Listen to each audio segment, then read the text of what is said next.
Hello, everyone, and welcome to episode 19 of the Hammer Territory podcast. I am your host, Brad Rowland, coming to you on a Sunday. It is our first episode of the month of June, and our first episode in quite some time with my usual co-host, who is now back from his never-ending European journey, Scott Coleman. How are you, sir? Brad, it is great to hear your voice.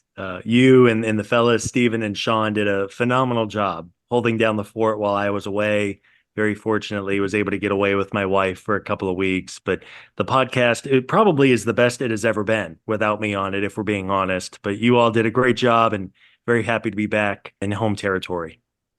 Yes, we're happy to have you back. It makes my life a little bit easier, not having to hustle down guests, even though it's definitely fun to talk to people like Chris Willis and Grant McCauley, etc. We had Mark Bowman on the show on Friday with Steven. So if anybody missed that, I would encourage you to listen to all of our shows, but especially that's the most recent episode on this podcast. Also, we are a part of the Foul Territory Network.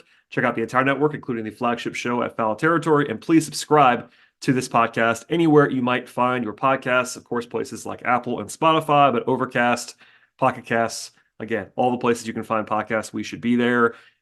Scott, beyond you being back, and that is clearly the headline on this Sunday evening, but beyond that, the Braves actually won a baseball series this weekend, and it certainly would have changed the vibe of this podcast had they lost the series, because earlier this week, as we covered extensively on this podcast feed, they lost the series to the Nationals. In fact, it was still a losing week overall in the 7-day stratosphere. But on a more positive note, they both won a series, and in breaking with tradition, they won on Sunday afternoon. Yeah, you never want to make too much of a game in June 2nd, but it felt like they really needed to win today's game.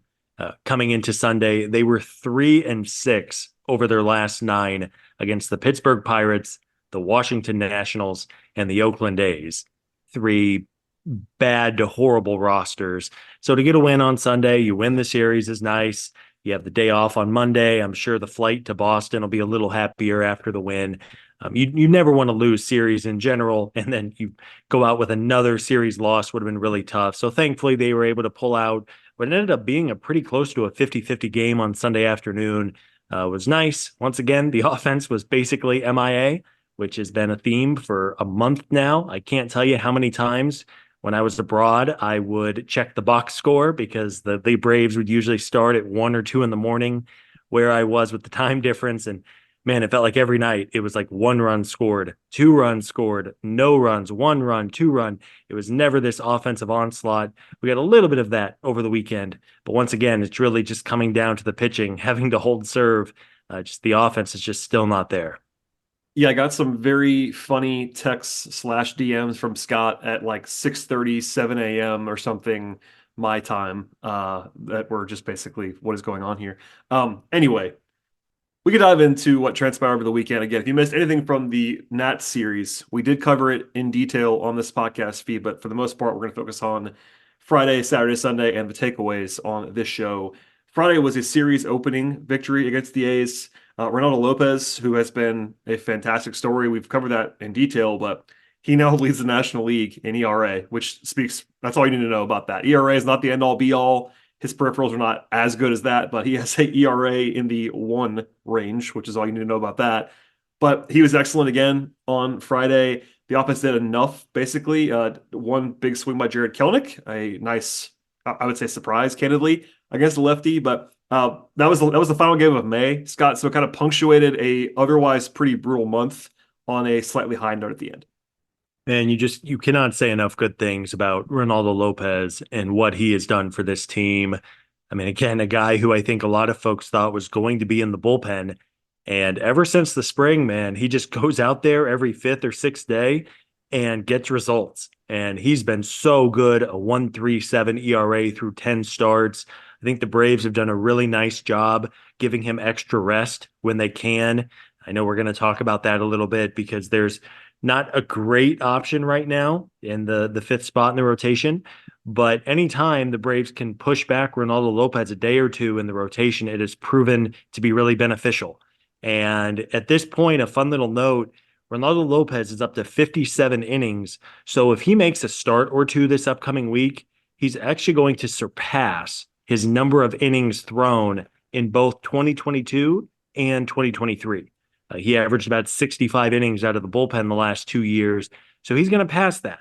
Now, obviously, the Braves have built him up as a starter and plan, I would assume, to continue riding him as a starter as long as they can. Maybe at some point, if the stuff falls off or the velocity starts to dip, they'll have to make a change. But it's almost impossible to not keep giving him the ball every week because he's been so good, so effective. And I mean, we're about 6 weeks away from the All-Star game. He is pretty locked in as a real candidate to be one of the National League starting pitchers, which I don't know if anybody had that on their bingo card coming into the year. It's something that you usually associate with young pitchers as far as like innings limits are concerned and looking at past innings totals to kind of outline what might happen. And, the news broke right before I recorded a solo podcast midweek about Ronaldo being pushed back a day. And there was no injury. And a lot of people were having negative reactions. And I think most of that, to be charitable, was because the Braves don't really have that guy that they want to pitch in that fifth spot. And I get that. But I think big picture, and I'd always encourage people to kind of think about this big picture. Yes, throwing Ray Kerr in the middle of the week versus Lopez makes you worse, but keeping Ronaldo Lopez healthy, fresh, and able to continue to start matters a lot more than that one outing in late May. So they're going to be careful with him, it seems like, and that makes a lot of sense because of what you just said about the innings totals. Yes, he started at one point, but it's been 4 or 5 years since he was a full-time starter. And for me, if it ain't broke, don't fix it. Like, give him 5 days off between starts. That's totally fine with me. If you have to sprinkle in a Schwellenbach, a Ray Kerr, or whoever it's going to be in between that, that's fine. I don't really worry about that. And honestly, the Braves kind of had this uniquely busy schedule because they had so many off days for so long that it didn't really matter. But then they played, I think it was like, 14, 15 days in a row. And that led to one of these decisions being made. But for me, like, keep giving him an extra day off whenever he wants or needs one. I don't really care. Keep him fresh, keep him locked in, and having 4 quality starters is a pretty good place to be. But Lopez, look, it's going to regress. His ERA is in the low ones, like that's not going to sustain. But even if it was in the low threes, you'd be doing cartwheels. I know I would be. Yeah, yeah. No, he's been a revolution for the rotation. And offensively, Friday night, only 4 runs. But I did want to mention with the Ronald Acuna Jr. injury, of course, Jared Kelenic is going to be playing every day, and that includes against lefties. And that was something the Braves went out and actively added Adam Duvall towards the end of the spring to ensure that Kelenic was never really going to face lefties. And that was a move I think we all liked at the time. And frankly, we like it a lot more having both of those guys without Acuna. But Kelenic had a really nice 2-run double off the lefty on Friday night. And I think Kelenic is starting to come around a little bit. His numbers are pretty average on the season. I believe he's around a 100 WRC plus, which is hardly bad by any means. The strikeout rate is slowly coming down. The walk rate is slowly rising. He has not been great by any means. I don't want to blow this out of proportion, but it feels like Kelenic is settling in a little bit. And if he can give the Braves something in left field and Duvall can supply a little bit of power in right field, at least for the next 2 months until the trade deadline for the opportunity to add somebody, I think you have to take it and hope that he just keeps getting better now, especially that they did tweak his swing a little bit. It felt inevitable that it was going to take him a little bit of time to settle in, and hopefully some power continues to come too. He's hit a couple of balls and driven the ball well. He just hasn't had a ton to show for it in the power department. But again, the Braves, if the top of the order is going to start to hit like Matt Olson and Austin Riley, Marcell Ozuna has been so good. If Kelenic can give them something in the 7th or 8th spot in the lineup most nights, it's really going to help things along. This is overly simplistic, but Jared Kelenic currently has a 102 WRC plus for the season. I I think you have to take that. Obviously, you would want a little bit more from him, to your point, but you know, I think that you are okay with him being a league average hitter who fields the ball, has a good arm in left field. There is upside there, but as we talked about a lot in the winter, with what they're paying him, which is very little, just getting a league average bat from him is fine, and they have to kind of have him out there every day, like you mentioned. So, and by the way, I guess we should acknowledge that you missed the Ronald Acuna news when you were abroad. I know you obviously saw it happen, but I tried to fill in for you with the Tiger Woods memes along the way. But Yeah. did you have a reaction beyond that sucks? Was that basically Yeah. it? Sadness. Had a couple of glasses of wine in honor of Ronald. We were in Italy, so there was no shortage of wine flowing.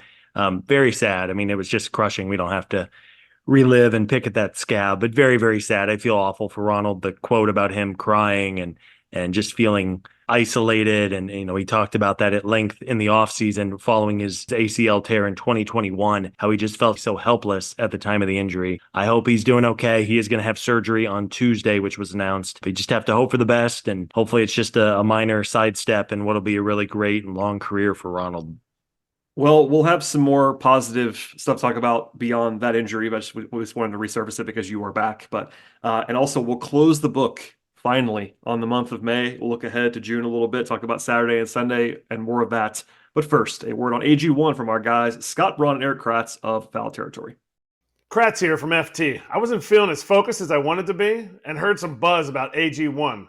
Since drinking AG1 daily, I've felt energized, locked in, and ready to hit the day. Braun here. That's because AG1 is a foundational nutrition supplement that supports your body's universal needs like gut optimization, stress management, and immune support. Since 2010, AG1 has led the future of foundational nutrition, continuously refining their formula to create a better, smarter way to elevate your baseline health. Kratz, not only did I replace my multivitamin with AG1, but I love that every scoop also includes prebiotics, probiotics, and digestive enzymes for gut support. That's a big deal for me. I recommend AG1 to fam and friends because it's tested for 950 contaminants and NSF certified for sport.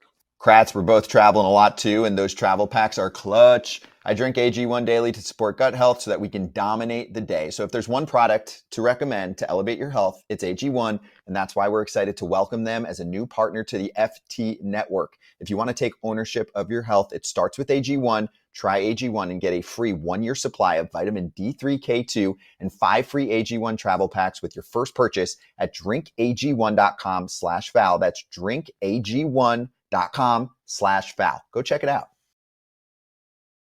Okay, Scott, before we get to Saturday and Sunday, some final numbers for the month of May. We all know it was not good. They were 13 and 14, which honestly is better than it seemed, to be honest with you. The offense was brutal. We all know that. They averaged 3.4 runs per game in the month of May, which is just crazy for this offense to do.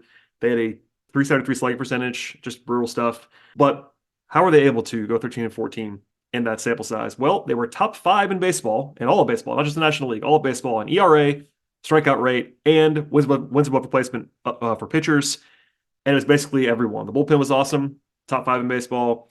The starters were mostly awesome. My favorite stat here, just to kind of get it back into our Lopez conversation from earlier, a 1.52 combined ERA in the month of May for Lopez, Chris Sale, and Max Fried.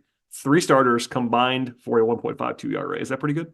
Yeah, that's going to work. Just a phenomenal job by especially Fried and Sale in the month of May. I know Sale got beat up pretty good on Saturday afternoon, but yes, you cannot say enough about the starting rotation. And, despite you mentioned the 13 and 14 record, I think you have to take that every single day of the week, knowing how bad the offense was.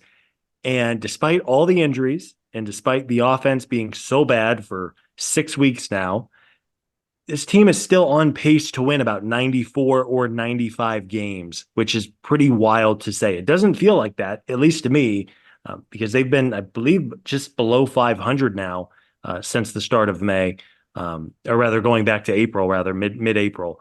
It's just been an unconventional ride. I don't know if anybody would have asked 2 months ago how the Braves are doing. The starting rotation has been ungodly, but the offense can't score more than 2 or 3 runs every night. We know how good this team was a year ago at the plate. I just don't think anybody would have necessarily expected that. And at the end of the day, if you can go about 500 with the issues that this roster has right now, I guess you have to take it and just hope there are better days on the horizon. Yeah, the runner-up for crazy stat in May, beyond all the offensive stuff, was the fact that I mentioned the 3.42 ERA for the starting rotation in the month of May. That number includes 5 starts from Bryce Elder and Ray Kerr, in which they combined for 23 earned runs and 19 in the 3rd innings. So their ERA was like 10, and that includes that. And the ERA was still in the low 3s for the starters. Pretty crazy stuff. Yeah, it is such a bummer that Spencer Strider is hurt, because if you had Strider with Max Fried, you have Chris Sale, who has turned the clock back a decade. You have Ronaldo Lopez, who has been nearly perfect. And then old Charlie Morton at age 40 as your number 5. I mean, that could have been an unbelievable rotation. The rotation has been really good, but You've just listed off those numbers. They have not been able to settle in with the fifth starter spot. When it seems like there's a bright spot with AJ Smith-Shawver, he of course now is hurt. It's just been a never-ending carousel. You just have to hope that somebody can settle in and solidify the back end, because otherwise that top four has given you everything you could really hope for. It is pretty wild to think about. I mean, I think candidly, it would have been the best rotation in baseball if Strider was Strider and Lopez was Lopez that we've seen this year, and Sale was the Sale that we've seen this year, etc. That's a lot of positive things that would have had to go right, but still, if that had happened, it would have been kind of scary. So yeah, you're right. It's highly unfortunate, even if that's the injury that's not the most focused on one right now because of Acuna. That was a brutal loss as well. Anyway, speaking of brutal losses, Saturday's game, the Braves had their most runs scored in a loss all season. So 9 runs, 13 hits, 4 walks. It's kind of crazy that they had what I would describe as a breakout game for the offense and lost. Is the only time all year that they really have had a big offensive game and lost in general. And Chris Sale essentially was human for the first time. Obviously, we've talked about this a lot. He was not going to ever be able to, just be perfect forever. But it's his first bad start, and I think we talked about this with Grant McCauley on the show last week. Chris Sale was the best pitcher in the world for the month of May, so maybe he was due. That's all I got for you. Yeah, I just don't think Sale had his command on Saturday afternoon. Quite a few sliders right in the middle of the plate that Oakland's lineup did not miss. I mean, it is not a lifeless lineup for the A's. I mean, it's not good, but they have some guys who can beat you, especially from the right side. He just didn't have his command, left the slider in the zone too much, and the ball was really jumping on Saturday, not just in Atlanta, but across the league. Maybe as the weather is warming up, we're finally going to see some more offense, although there was not much of it on Sunday. Just at one of those days for Chris Sale. I mean, thankfully, the offense did show up to help cover it up for him a little bit. It's a bummer they couldn't score a few more runs towards the end of the game to come back all the way, because they were down 8-3 early, and being able to then go up 9-8, it was like, hey, the Braves are back. This is the Braves lineup that we all know and love so well. Sadly, it was just kind of the end of what the offense could do, but no concerns about Sale. I think it was just one of those games, and I'm sure he'll bounce back next weekend. Yeah, we agree on that. And you mentioned the comeback. They were able to do that. Matt Olson had a 2-run homer in the midst of that 6-run fifth inning to take the lead. I noted this on Twitter earlier today, but worth just kind of diving in for a second. Matt Olson is essentially Matt Olson again. And I think people haven't quite noticed for whatever reason. This is a 20-game sample size before today, in which he also had a hit today and an RBI on Sunday. But in the 20 games before that, he had a 172 WRC plus. He slugged 600 with 5 home runs and 6 doubles, which is like a 45 home run pace over that sample size. I know it's 20 games, but I think people just kind of didn't really notice that Matt Olson was kind of Matt Olson again. And they have to have that. We've all talked about that in the last, especially since Ronald went down. Ozuna's been the only guy who's been lights out, but slow start for Matt for sure, but he's been himself recently, and now they have to just kind of hope that Riley and others come back to themselves. But I just wanted to at least note that, because there's been a lot of talk about the stars are struggling and Matt Olson's not struggling, and he hasn't been for about a month. Yeah, it's great to see for Matt, and let's hope that as Riley distances himself from the side injury, he's going to go on one of his tears. Really, the last 2 seasons, he has started out pretty slowly, he being Riley, and then he's just gone nuclear in the summer months. Let's hope. He had a couple of well-hit balls on Sunday afternoon, just didn't have much to show for it. And then, just keep going down the line. If you can get Riley going, Michael Harris has shown a little bit of life. Hopefully he's going. He presumably is going to be leadoff most nights based on what the Braves did this past week without Acuna. He's going to be the primary leadoff guy against right-handed pitching, which is, of course, going to be the case most nights. We talked about Kelnick and Duvall getting going. Sean Murphy is now back, which is great. Maybe Murph can get going. I know he's basically at ground zero. I mean, what did he play? 5 innings on opening day before he got hurt. And you just keep going down the line, and let's get these guys going. The weather's going to warm up. It's just, it feels like we've had the same talking point for about 6 weeks now, but there's just too much talent and power in this lineup here for it to continue to struggle this way. Let's hope that better days are coming soon. And if that starts with Matt Olson really just getting into one of his grooves, all the better. Yeah, so if there was ever a no loss to Oakland is ever going to be a good loss, but the fact the offense did something was almost more encouraging than the result itself on Saturday. Speaking of, I guess, the transition there is to Sunday's game, in which it was kind of going back to what happened in May, where the offense was not fantastic, but the pitching was really, really good. And it was a really nice bounce back from Charlie Morton after his really, really rough start, like his worst start of the year by far. In his last outing, he bounces back, 6 scoreless innings, 1 hit allowed, struck out 6. He did have some command issues. Like even I, as the resident Charlie stan, will note that he was not exactly hitting his spots on Sunday, but it worked. And he kind of, did his job and more, obviously, leaving the game with a 1-0 lead. They gave it back after that, but then, hey, the Braves had a couple of well-timed, well-placed hits, and the Murphy RBI double was probably the best example of that, where it was like in a perfect spot. It wasn't exactly roped, but it worked. And they could have added on later on, let's say, but I just wanted to, sort of stay on brand here, Scott. You're back. It's Sunday, and I stand Charlie Morton, who did a nice job. Yeah, Charlie, especially early on, really had it going.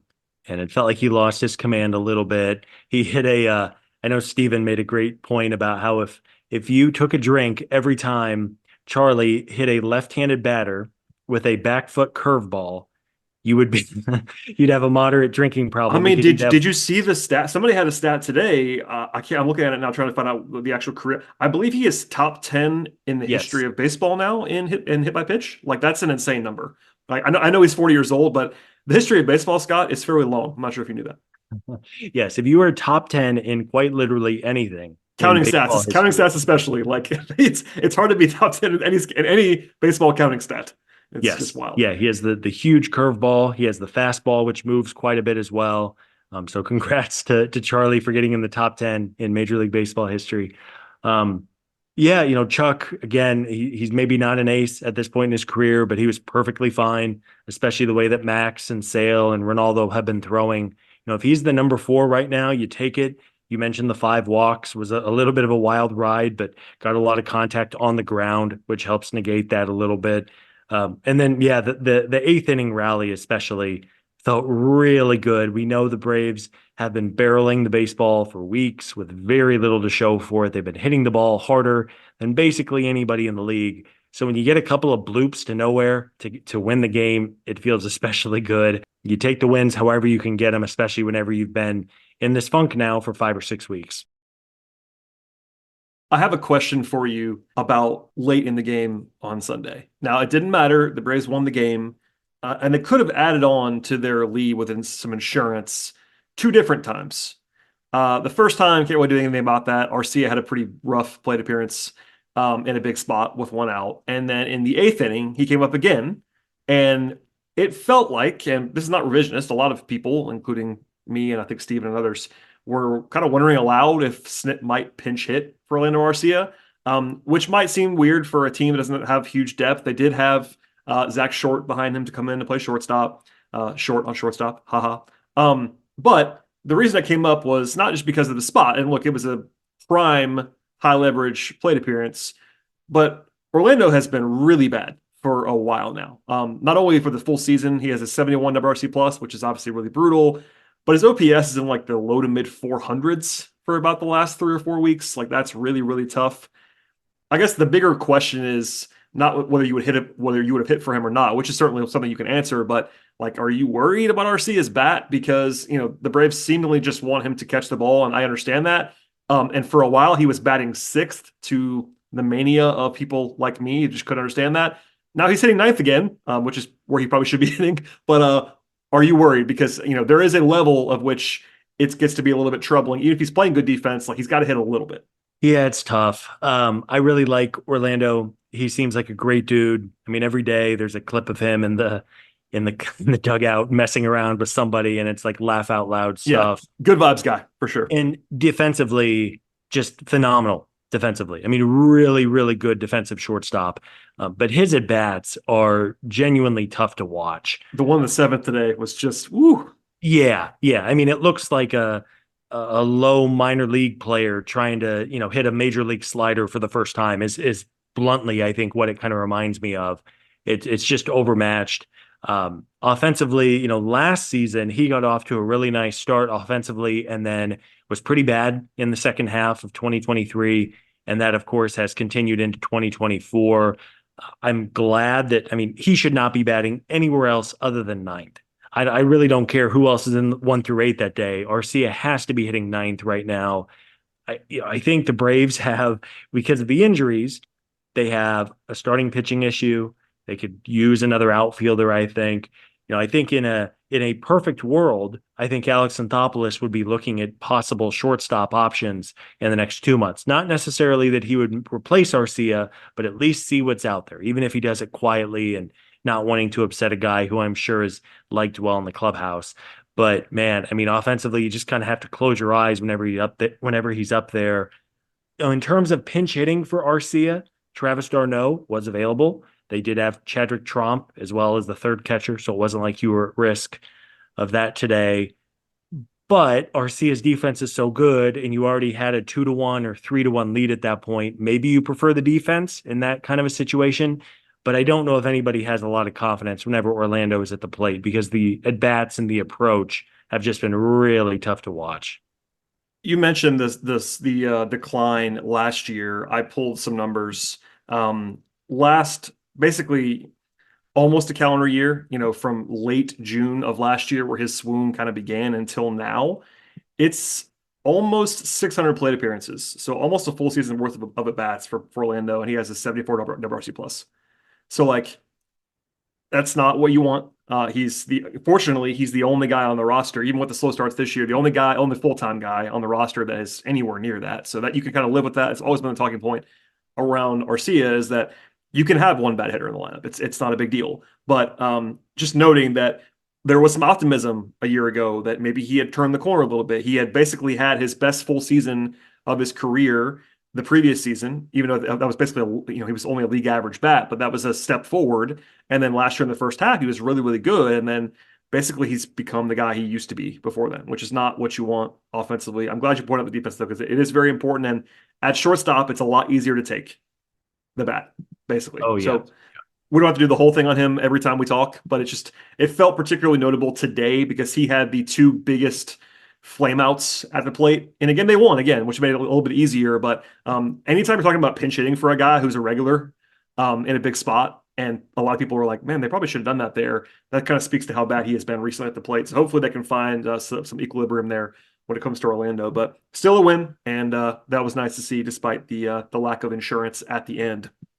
Anything you want to get to like on the field, because there's a little bit of like news and notesy stuff. Like AJ Minter is on the IL right now. They're seemingly optimistic about him, but anything that you want to add on about anything you've seen? Because look, I know you were traveling abroad, and we couldn't have possibly done everything while you were gone. But open floor for you, my friend. Yeah, no, I mean, nothing really. I think listeners are obviously tuned into the Braves. They probably have the same frustrations and questions that I do.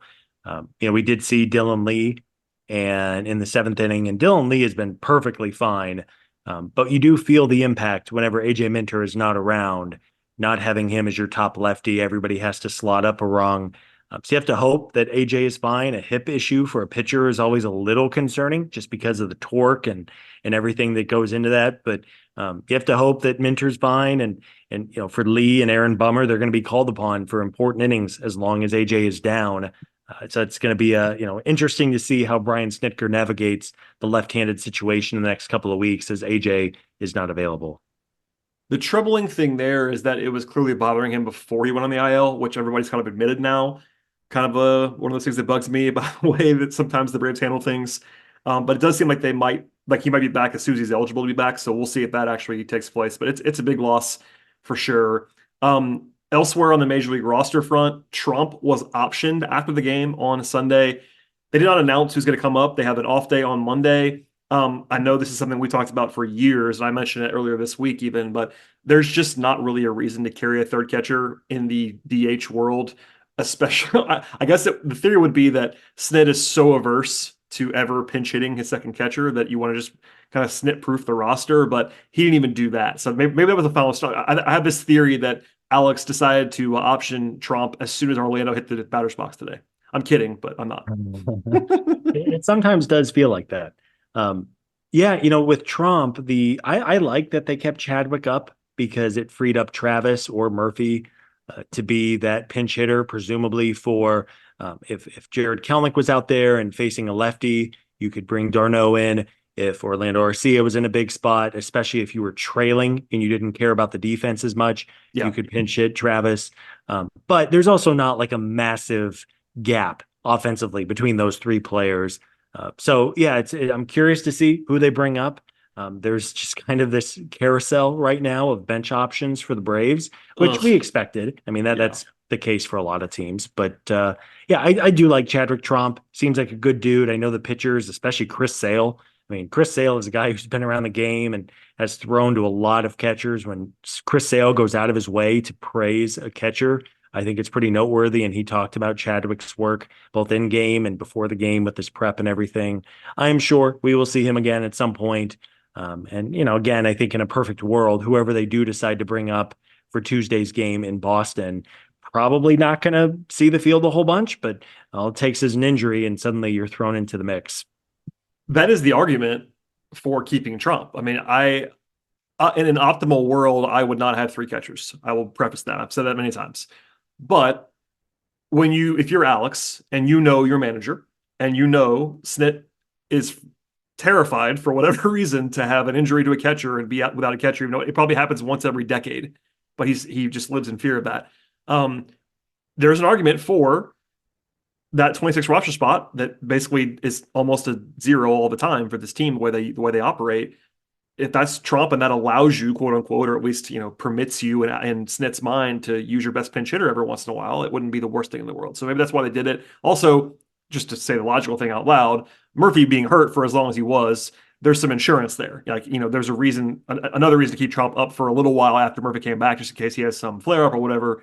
But now we're a week into this. He seems to be just fine health wise, and you make the logical move. But I think it's gonna be Luke Williams if I had to guess. But they don't really have a guy that's exciting. No. we all know that. So that's why it's at minute 30 plus of the rundown and not earlier in the podcast. It is what it is. One more, I guess this is a minor league note. Hurston Waldrop is now in Gwinnett, and he had a big game today. He struck out 11, which I believe is a career high for him in the minors, something like that. He was awesome, Mississippi. 7 straight starts with 2 runs or fewer to close out his Double-A time. Scott and I will always acknowledge we're not the biggest minor league guys in the world, but I talked to Garrett Spain on the show about Waldrop and others only about a week and a half, 2 weeks ago at this point. And Waldrop's the guy, if you polled Braves fans, whether they're actually engaged in the minor leagues or not, he's the one guy that almost all the fans can name and know because he's a first-round pick and he's very exciting. So people have an eye on him. I know there was a reaction when he was not the guy they called up last week, but just keeping an eye on him. And I know he made it to Gwinnett last year very briefly, but this is like a real trip to Gwinnett. Like he's going to be there for a while, it seems. Yeah, and I think the Braves are going to have a real decision to make because in a perfect world, Hurston Waldrop is going to get months to continue developing in Gwinnett. But circumstance may not allow for that. They might have to call him up at some point to start. We know what the carousel has been like for that 5th starter job. But 11 strikeouts against a pretty good lineup on Sunday afternoon. That split finger is nasty. There's some video of him today. Just so many swing and miss guys just flailing at the pitch without really any kind of a chance. It sounds like his fastball and his breaking pitches still have some ways to go. And that's why I think in a perfect world, you'd allow him to continue developing in the minor leagues. But we also know that the Braves are going to push their players whenever they feel like they're ready. It's been a crazy run for Waldrop, who this time a year ago was pitching in the College World Series for Florida. And here he is now right on the doorstep in Gwinnett for the Braves. Let me ask you, Brad, over under July 31st for Hurston Waldrop's first major league start? I think I will take over/after, but I would not be surprised if I'm wrong. Only because, again, the minor league guys know this stuff more than I do. They seem to think that the Braves just want, in an ideal world or even close to that, a little bit more seasoning for Waldrop. Like, they went to Schwellenbach and a lot of the fans were like, who's that? And I get that, but the more polished option. And no one's arguing that Waldrop's ceiling isn't higher because it is. But I think that they've seemingly tried not to do it so far.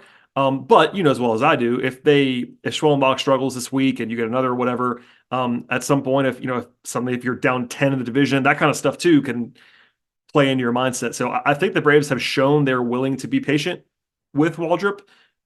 And part of that's because they kind of need to be, because, the minor league guys that that I trust, I'll speak for myself, love the stuff, but they all are kind of like, hey, he's not quite ready yet. And I get it because, like you just said, he's a year away from being in college. Like, it's not surprising that he's not been up yet. But so I'll take the over. Maybe it's September, but it would not shock me if it was in a month. Yeah, at some point soon, let's say.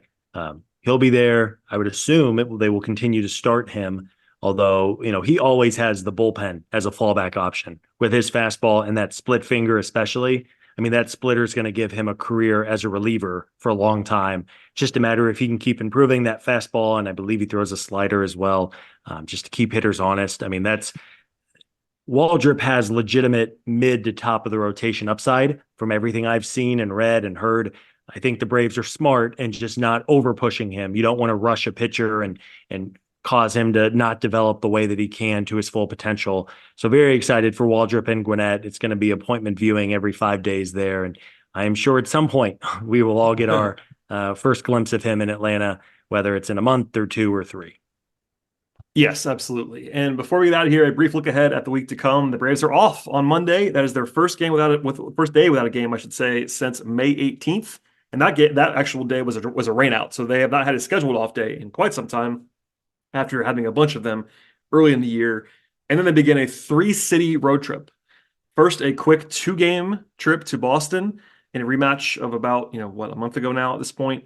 And then they go to Washington for a quick rematch after they lose 3 or 4 to the Nats this week. Other than the normal preview stuff, I think the biggest talking point is that Schwellenbach's going to get another start on Wednesday. Snit was he didn't say that definitively, but he was pretty, I think he kind of like overshared maybe a little bit to say he was going to stay up. And that ended up happening. He's now on the probables list. I thought he looked pretty good in his first start. The end did not go very well, but as far as debuts go, I thought he looked like a major league starter. That's good to see. But we will see another run there also on the road. Boston's not a fantastic team, but certainly not a terrible one. A nice little test at Fenway Park, and I'm sure the youngster will have some big eyes as he's pitching at Fenway Park for the first time. Yeah, Boston, their rotation is fantastic. I mean, maybe the best pitching team in the American League so far in the early going of the season. But offensively, it's not been great. A note that Vaughn Grissom, I hate to say it, has been one of the worst players in Major League Baseball this season. I believe he had like a negative WAR, and now he's on the injured list again, which is sad for Vaughn. But a weird 2 games and then 4 at the Nationals. Man, the Braves, I caught the highlights. Fortunately, I did not have to watch any of the full games because of travel and all that against the Nats this past week. But that was about as pathetic of a Braves effort that I've seen in years. I mean, those were just terrible baseball games. So let's hope they kind of wake up a bit. 2 games in Boston is always a fun, kind of get the juices flowing. And then 4 at Washington. It's a place where, if the Braves are going to make a comeback in the East, they have to start beating some of these bad teams, which is not something they've done necessarily so far through the first 2+ months of the year. They have to start beating the Nationals. We talked about they went 4-6 against 3 pretty bad teams over the last 10 days. So hopefully you at least get 1 in Boston, if not 2, and then try to win the series against Washington. There's just no comparing those 2 rosters, and let's hope for better days because, I guess the good news, Brad, is you cannot play worse than what the Braves played against the Nats this past week at Truist. Well, maybe they could. They could have got swept, I guess, if you want to be literal about it. But no, and you're right all the way across the board. What's one of the ways to make up a deficit. And as we're recording this, Philly plays tonight, so we don't know the deficit exactly as we're talking, but it's a sizable one by June standards. And the Braves also have to play later on this month. The Orioles on the road, they're very good. The Yankees on the road, they're very good. So you got to beat the teams that you're better than, and that's always the case in baseball, but it's especially the case when you're facing a Phillies team in your division that is scalding. They've been awesome all year long, and maybe they'll cool off. But if you're worried about extending the division streak, as people probably still are, as they should be in June, beating the teams that you are clearly better than is part of the calculus there for sure. That's all we got, I think, Scott. It's nice to have you back, though. It is good to be back, Brad. I will say it again. You and the fellas and all of our guests did a fantastic job holding down the fort while I was away. Very happy to be back. Let's hope now that May is behind us, the Braves have some better days on the horizon. A nice start to the month. Got a win today. We're going to win over the A's. But as you just said, there are some tough games on the horizon. So let's hope the team wakes up a little bit. Let's get healthy. The injuries this season have been unbelievable. I mean, it feels like the year of the oblique is on top of everything else too. Yeah, every other morning when you open up your app or whatever you go to get your news, it feels like the Braves are putting somebody new on the injured list. I mean, just unbelievably bad injury luck through the first 2 months of the season. So let's hope that stops. They get healthier. They get guys rolling again. I mean, it has to be tough. I mean, obviously, you and I are not major leaguers, but can you imagine how difficult it must be for Sean Murphy to not play for 2 months and then just try to go 0 to 100, even after a couple of rehab games in the minors? Like that hitting a baseball is hard enough. And then when pitchers have had 2 months to get in their groove and you're just kind of going back out there for the first time all regular season, I mean, that has to be brutal to try to do as a player. So let's hope there are better days on the horizon. Guys are healthy, guys stay healthy, and they can pick up some wins this week, because really 6 games against the Red Sox and the Nationals are winnable, and let's hope for 4 or 5. Yes, we agree on all of that. That's it for us. Please subscribe to the Hammer Territory podcast anywhere you might find your podcasts, especially places like Apple and Spotify, as well as Overcast, etc. You can follow us on Twitter at Hammer Territory. We're on Instagram. We're on Facebook. All those places. And please support the Foul Territory Network. Scott, where can folks find them if they are new listeners to this podcast? Yeah, thank you, everybody. I am at Scott Coleman 55. We will be back again soon here on the feed. Please, as Brad always says, please tell a friend. If you have Braves fans in your life, please let them know about the show. We really do appreciate it, and we'll be back soon with a new episode. Yes, we will. So stay tuned. More to come this week from us, as well as Steven, Sean, etc. We appreciate you listening to the podcast, and we'll see you all next time.